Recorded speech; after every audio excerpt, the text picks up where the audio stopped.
हमारे सामने है अजय सुल्तान जी। समाज पार्टी में जयप्रकाश सिंह को कहने से पार्टी में रखा गया है। गाजियाबाद का जिला अध्यक्ष के कहने से पार्टी से निकाल दिया गया। क्या कहना चाहते हैं, क्या कितना समझ में आ रहा है? देखिए, हमारा साफ मानना ये है, मान्यवर कांसीराम साहब की विचारधारा से हमको तो लगता है कि बहुजन समाज पार्टी के लोग भटक गए हैं पूर्ण रूप से। और ये जो निकालना, पार्टी में सम्मिलित करना, जितने भी अच्छे नेता हैं सब बहुजन समाज पार्टी से निकल चुके हैं।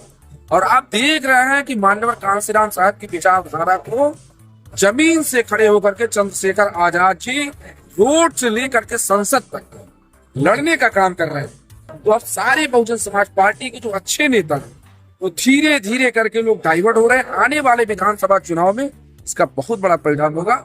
और हम लोग भी जो है मान्यवर कांसीराम साहब की विचारधारा जब तक इस देश में स्थापित नहीं होगी तब तक जो है हार नहीं मानने वाले। बीएसपी से जो निकलते हैं वो आजाद समाज पार्टी ही ज्वाइन क्यों कर रहे हैं? देखने में ये मिलता है पूरा बात। इसलिए बीएसपी से निकलने के बाद आजाद समाज पार्टी इसलिए ज्वाइन करते हैं क्योंकि इनको पता हो गया है बहुजन समाज पार्टी अब पूंजीपति की पार्टी बन चुकी है, विचारधारा से भटक और अपनी विचारधारा से पूरा भटक चुकी है। वो सत्यबातन बाबा साहब अम्बेडकर साहब की विचारधारा से मान्यवर कांसीराम साहब की विचारधारा से भटक गए।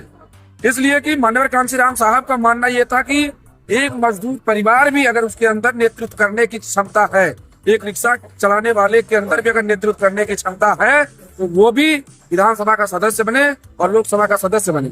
लेकिन ऐसा वो होने वाला नहीं है क्योंकि टिकट की मांग जो है अब पूंजियों से की जाती है, करोड़ों करोड़ों से की जाती है।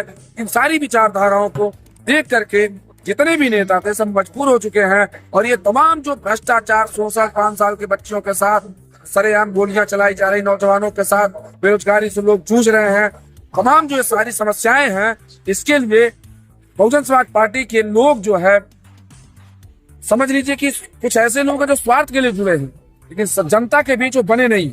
अब जमीन की लड़ाई से उनको मतलब नहीं। जयप्रकाश जी कहते हैं कि मैंने घर द्वार छोड़ दिया, मैं बीएसपी के लिए मर जाऊंगा लेकिन बीएसपी के लिए काम करूंगा। आज उनको कहीं न कहीं उनको ये लगा कि अब मेरी राजनीति खत्म होने वाली है, तो पुरानी चीजों को वो नजरअंदाज करके वो फिर दोबारा शरण ले रहे हैं।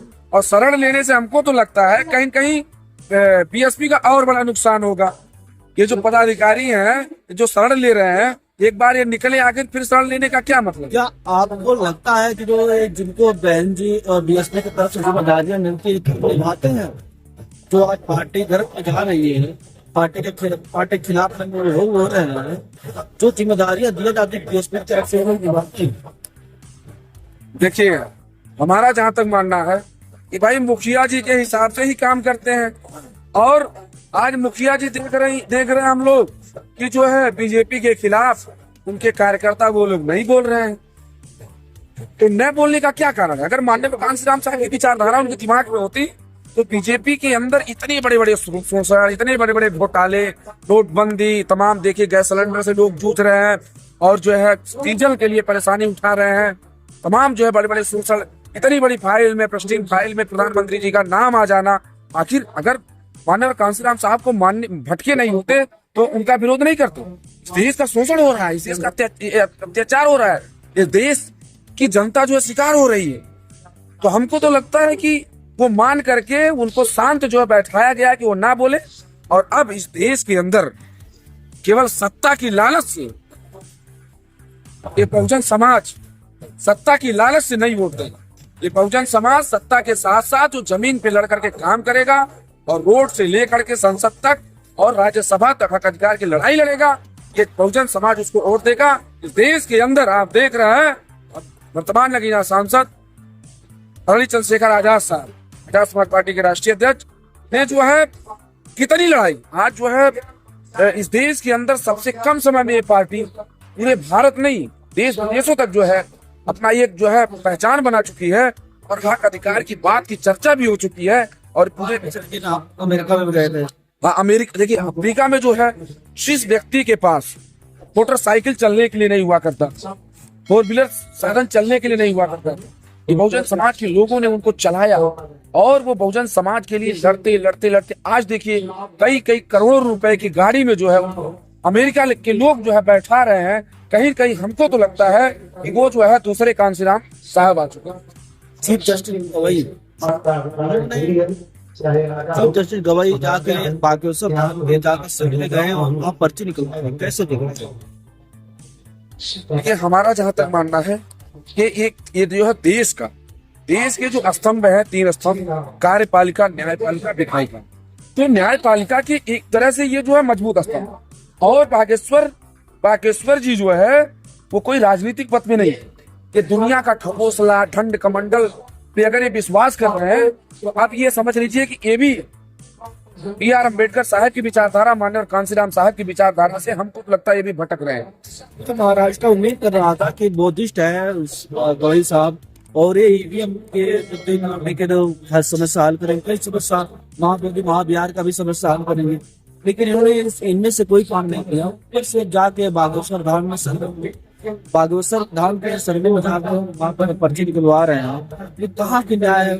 बुद्धिस्ट लोग ठेस लग पहुंचाए। हमको तो लग रहा है ये मनुवादी विचारधारा के लोगों ने उनको घेर लिया है, और घेर करके उनको कहीं कहीं उनका शोषण करने की, हमको जहाँ तक लगता है शोषण करने की धमकी दी गई होगी। और हाँ, ये इसलिए मैं कह रहा हूँ कि वो जो है जब अपने सम्मानित पद पर थे तो यही मनवादी विचारधारा के लोग जो है उनके ऊपर जूता फेंका। इतने बड़े जो है पद पे बैठने के बाद, सुप्रीम कोर्ट का जज होने के बाद उनके ऊपर जूता फेंका गया। तो हमको लगता है इनको भी कहीं कहीं घेर लिया गया है, और इनको भी अब जो है बहुजन समाज, अगर ये अपने आप को कमजोर समझ रहे हैं तो बहुजन समाज का एक बार नाम ले और कह दें कि सारे बहुजन समाज के लोग हमारे साथ आओ, हम सब मिलकर के लड़ाई लड़ेंगे, तो डरने की जरूरत नहीं है। तो ये वीडियो आपको कैसा लगा? वीडियो को लाइक कीजिए, लाइक के बाद हाइप कीजिए। धन्यवाद। देश में आप देख रहे हैं, देश तो आजाद हो गया, देश तो स्वतंत्र हो गया, लेकिन हमारे बहुजन समाज के लोग अभी तक गुलामी की भेड़िया से नहीं निकल पाए।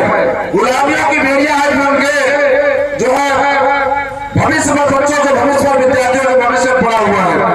तो साथियों, बोल सकते बाबा साहब अम्बेडकर साहब की जयंती मनाने का मेन उद्देश्य जानते क्या है कि इस देश में जो बहुत से अम्बेडकर साहब के द्वारा पूरे विश्व से सबसे बड़ा सुंदर लिखित संविधान इस भारत देश को मिला, उस संविधान को देश में पूर्ण रूप से स्थापित किया जाए, ये उनकी सोच थी और यही उनकी विचारधारा भी थी।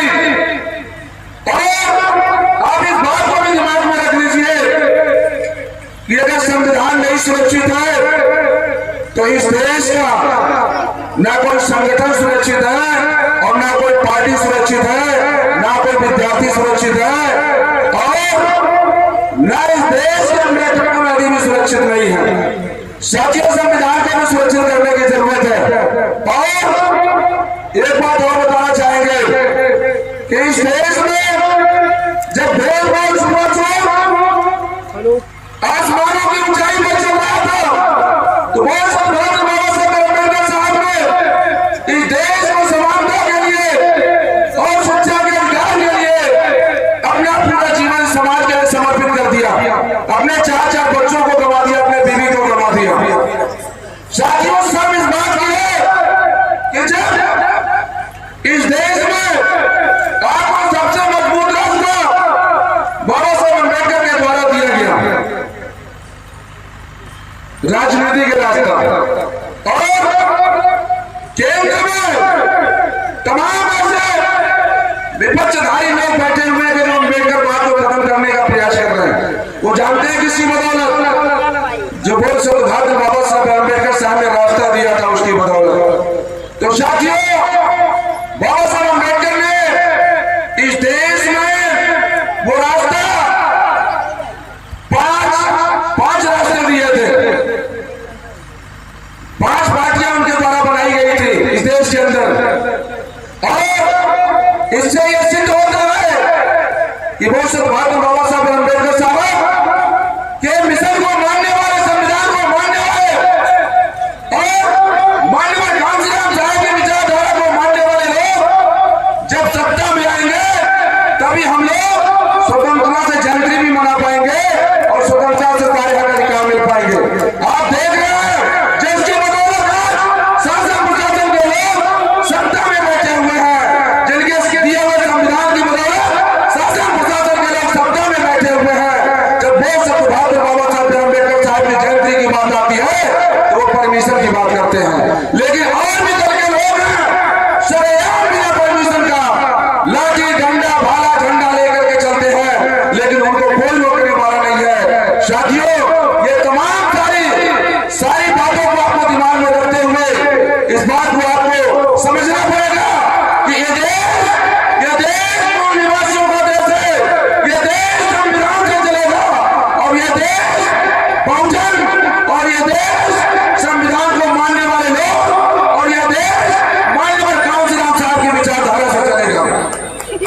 साथियों, डॉक्टर बाबा साहब अम्बेडकर ने आपको जीवन की सबसे बड़ी शक्ति और सबसे बड़ी दौलत दिया था। वो दौलत उस संपत्ति को कोई खरीद नहीं सकता है।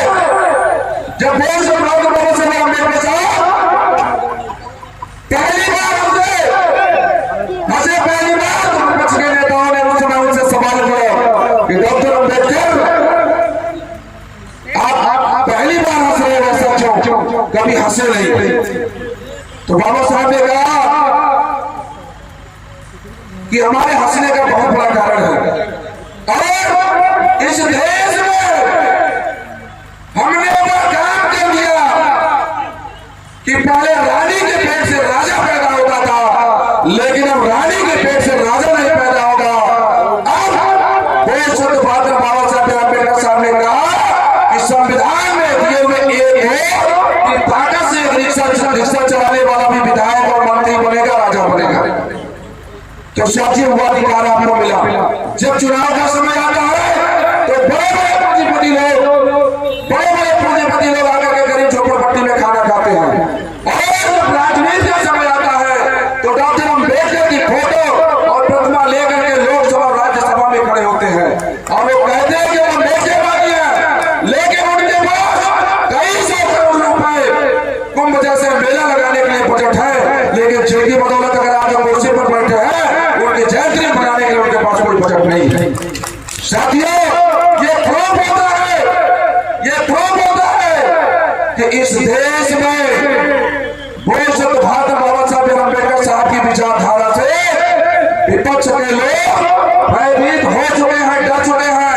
अभी कुछ ही समय में आप देखे हैं कि जो विचारधारा कभी बाबा साहब को नहीं मानती थी, वह विचारधारा के राजनीतिक लोग नीला गमछा गले में डाल करके बाबा साहब अम्बेडकर साहब के प्रतिमा के सामने पुष्प अर्पित कर रहे हैं। आज जो वर्तमान समय में सत्ता में लोग हैं, नीला गमछा डाल करके कभी वो नीला गमछा नहीं डाले थे, लेकिन आप जान रहे हैं मानव कांशीराम साहब की जो विचारधारा थी वो बहुत मजबूत हो चुकी है इस देश में, और उस विचारधारा से इस नीले गमछे से विपक्षधारी लोग डर गए हैं, और इसीलिए नीला गमछा गले में डाल करके आपको भयभीत करने का काम कर रहे हैं। आपके जीवन की सबसे बड़ी शक्ति और संपत्ति को छीनने का काम और गुमराह करने का काम कर रहे हैं। आप देख रहे हैं कि इस देश में तमाम जो है महंगाई, मजदूरी नहीं बढ़ने वाली, गैस सिलेंडर की तमाम पीड़ा जो जनता झेल रही है, डीजल का तमाम पीड़ा झेल रही है, बड़े बड़े फाइल में अपराधी फाइल में जो है प्रधानमंत्री जी का नाम भी आ रहा, आप देख रहे हैं। ये कोई छुपी हुई बातें नहीं है। तो साथियों, बहुत ज्यादा बातें न कर करके इस बात को आप जरूर दिमाग में रखेंगे कि यह देश संविधान से चलेगा, और संविधान